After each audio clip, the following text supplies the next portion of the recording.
अस्सलामुअलैकुम। Welcome to kitchen with Umar. आज हम बनाएंगे बहुत ही आसान समर डिलाइट फालसों का शरबत। इसके लिए सिर्फ दो इंग्रेडिएंट्स रिक्वायर हैं। फालसे जो कि हमने 250 ग्राम ले लिए हैं और एक छोटा बाउल चीनी का। अब चलते हैं नेक्स्ट प्रोसेस की तरफ।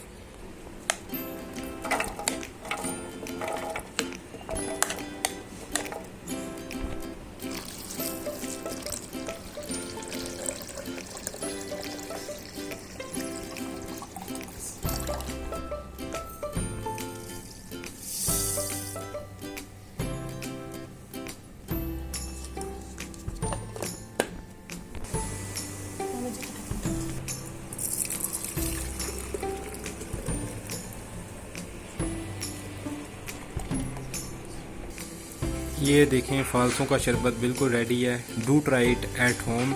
और अगर आपको ये रेसिपी पसंद आए तो प्लीज़ मेरी ये रेसिपी आगे शेयर कीजिएगा और मेरे चैनल को सब्सक्राइब कीजिएगा। Thank you.